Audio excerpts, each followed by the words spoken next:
Hey guys, Omar here, and today we are headed north to find some trees. But first we need to make a quick pit stop. Actually, before our pit stop, first of all, hope you're doing well. Welcome to the channel. What am I doing? Well, I'm bringing you along because in New Jersey, the leaves have not changed for autumn yet.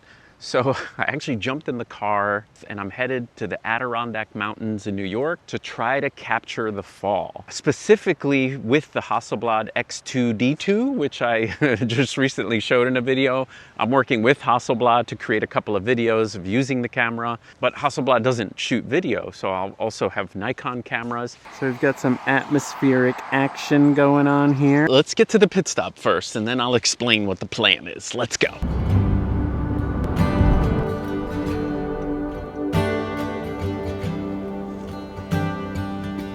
Yay! Business delivery.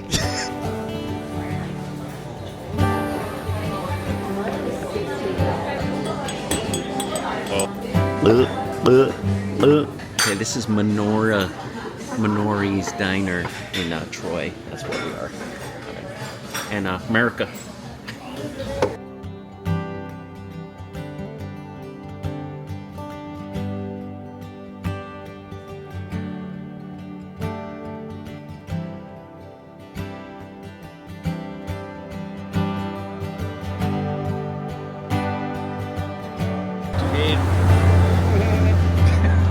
My boy. Well, that was the surprise. That was hanging out with my boy. He's here in RPI being an engineer. And we just had a nice little breakfast together and it was great to see him. It's sad to not have him at home, but really great to see him, you know, spread his wings. Which is what we're about to do. Let's go.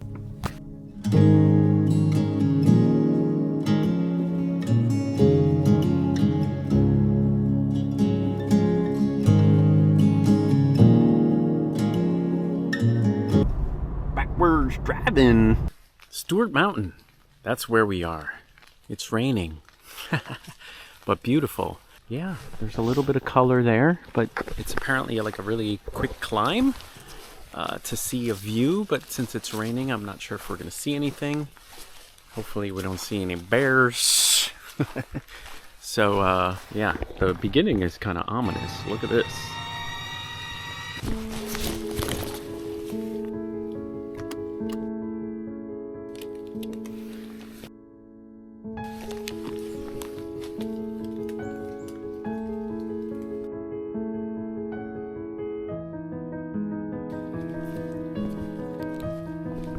Some deer just scared the bejeejee out of me.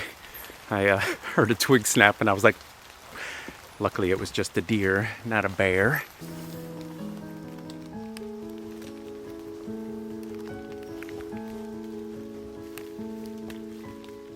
The other thing we have is a polarizer here. So the polarizer sort of reduces a lot of the reflections that you get from the light on everything. So that's something that helps with reflections and gives your colors a little bit more richness. Here's another look at the polarizer, what it does. So you see how kind of washed out everything is with reflection and light hitting everywhere. So the polarizer gets rid of that. And so you have really just what you want to get. These are ugly. I don't know why I'm showing you these. It's also nice to shoot what I call paintings. So those are just flat. You can actually make them 1x1s or just something that's definitely still life. So I like to do that too. So I got a cool shot, I feel like, with the Hasselblad. Again, using that X-Pan crop really focuses in on your subjects, though. That was kind of neat. And now we're climbing. This is the test of how out of shape I am.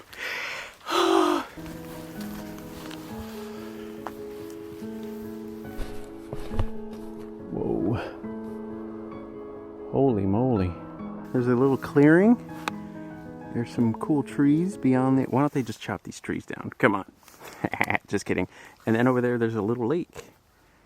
And we'll see if we can find a little clearing to get a nice shot. Yeah, it's a little cloudy for a shot, but I think, again, a wide lens isn't great for this. So if we use a zoom to sort of you know, maybe get this little sliver here. You see all these little pops of color. I'm not sure if we actually have anything. By the way, this is a crazy drop. Okay, so now I put on a 300 millimeter so that we can pinpoint a spot or an area or a blob. And you kind of just have to look around to see. Ooh, look at this painting. I found one. This also is a little abstract here, these three little blobs. And, you know, sometimes some things aren't super interesting in camera, but with a little post-processing and dodging and burning, we can make this maybe something like that. Make it abstract with the little wispy twigs and paintbrush, Bob Ross style. Go out and talk to a tree. Make friends with it. Spend some time looking at trees. See what makes them work. Why do they look the way they look? All right, it wasn't crazy mind-blowing there, but it was nice being alone. No one comes out in the rain. But I think I got something, at least one shot. Maybe the Bob Ross one in my mind, I think. And also the leaf with the Hasselblad. Now, I know the dream of landscape photographers is to get the big vista, the beautiful shot. But sometimes you have to do this like I call it mini landscape photography, because there is no mega vista. So you kind of have to use what you have. Not all of us are Gavin Hardcastle, who, you know, oh, by the way, I'm like wearing the jacket that he wears. I'm a fan. Get in touch. We're about an hour, 45 minutes, an hour to our final kind of area that we're staying in, and it's the Keene Valley in the Adirondacks. The Keene Valley, and I'm keen to stay there. Look at this. Someone left their dog poop there, or human poop. I don't know. Come on, people. Basics.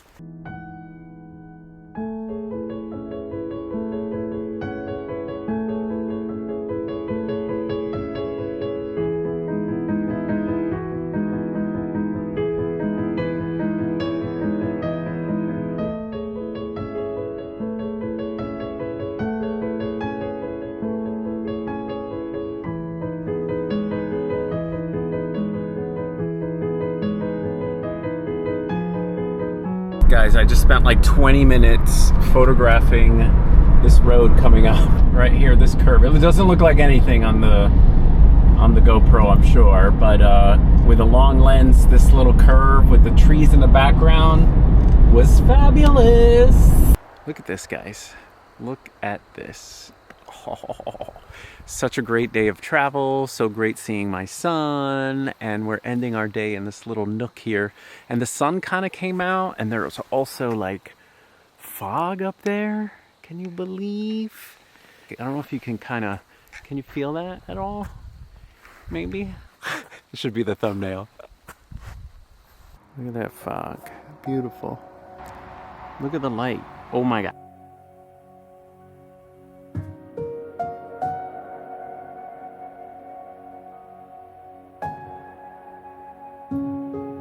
I still have to show you my little house. Let's do that now. Okay, so I had to stop at this field because there is the sun is hitting these little mountains here, and if the shot is any good, here's the shot.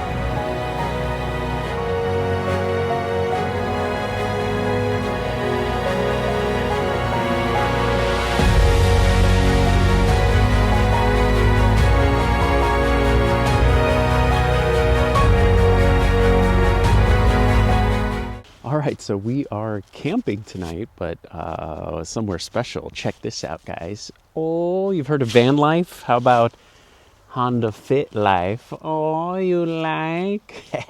Okay, so let me give you the tour. First, the bedroom. This is just a piece of foam mattress that I cut from a king size foam here, and I cut it to size.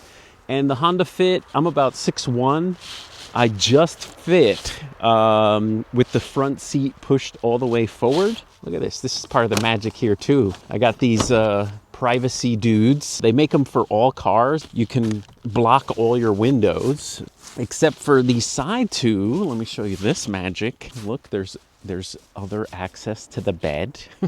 These are fabric, and that allows you to keep the bugs out, but you can kind of crack the window and get ventilation, which is nice. And in the front I have like food, and I put all my camera stuff over here. This is my clothes. This is where all the magic happens, guys. In this little notebook there, you see that? Travel tripod. This is not the best if you want to do long exposures, but to film myself and also to do quick little landscape stuff low to the ground. I don't like to open this guy all the way. This is the Me Photo little carbon travel tripod. I don't know if you remember, if you saw my Godox AD400 video, I complained that Godox has great cases, but they put dividers in them and you can't reuse the thing. So I cut out the divider. And this now, ready? Kitchen. What's that? You want to come inside? All right, come on. Oh, check this out, guys. If we want to get super extreme outdoor,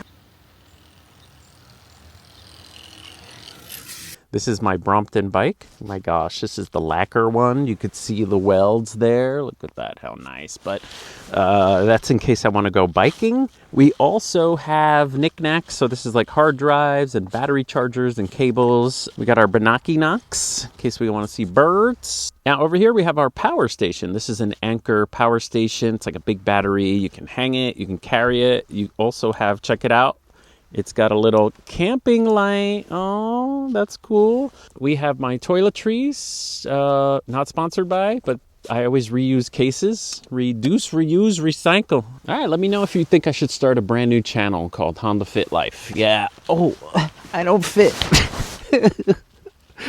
Okay, this is me working in the car.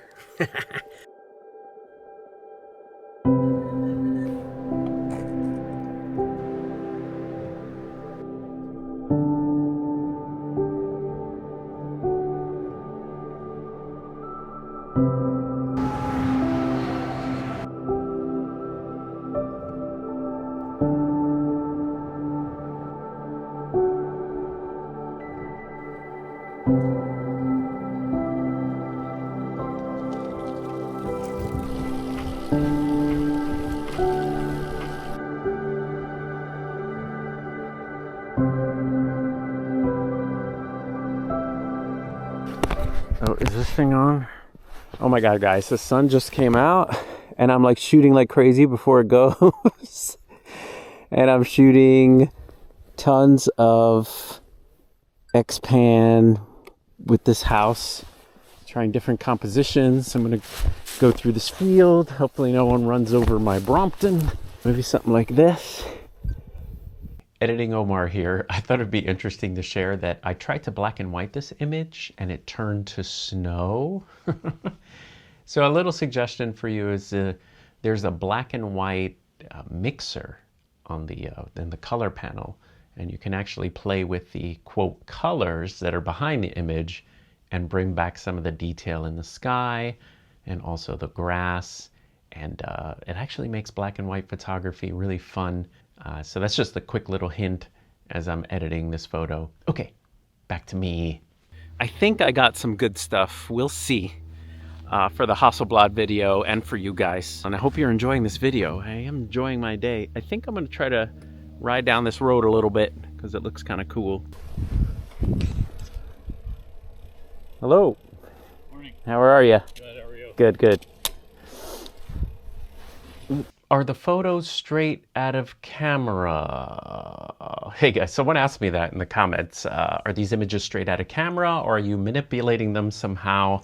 And I kind of want to make that the theme of this video, actually, even though it's about the fun vlogging and the Honda Fit Life and all that stuff. But I've been thinking about this sort of struggle between taking and making photos. You see, if I'm doing street photography, I'm totally okay with setting up the camera with a certain look and just taking photographs, taking moments and capturing moments, and then the camera takes care of all the editing. But if you're a landscape photographer, sometimes It's a little bit of a struggle with conditions. And on this trip, I had different levels. There were some that were take, like for example, in Lake Placid.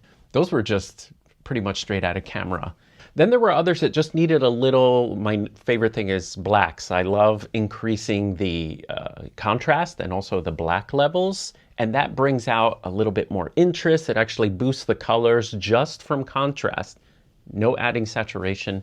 And then the third category is making photographs. And this is when you put the camera up to your eye and really there's kind of nothing there. So your mind has to be a little bit creative and say, what can I do with dodging and burning? What can I do with saturation? How can I crop this image? And so that happened quite a few times on the first day because it was so cloudy out that the scene with the little house and the road there, that's actually a crop from a bigger image. And so that's an example of making a photograph, thinking ahead for post-processing. And then going further, being creative with what you see and really manipulating it, not, using AI or anything. I just mean, like, for example, I saw that a little bit of light was hitting the top of that yellow tree. And if you were to sort of expose for the whole image, it's like, okay, it's just a tree that is overexposed. But in my mind, I knew I can underexpose everything around and then further in post, just have that little tree be a little Bob Ross splash of color. And I was thinking about this all while I had the camera up to my eye, that the image I'm seeing in the camera and taking is not the final image. So if you're new to this game and you've been just taking photos, that's a great place to start because you're working on your framing and your composition. However, if the image looks flat to you, you might need to move to the second level, which is enhancing your photos with contrast and color. And then third is pre-visualizing. When you're out shooting, you're actually creating paintings with your mind, abstract images, isolating things, and you are manipulating a little bit more. So my final takeaway with this trip, besides that I can fit a bicycle in a car and that my son needs a haircut, that sometimes there are images right in front of you which are great pictures, and other times you kind of have to make your own look. All right, I'll see you guys next time.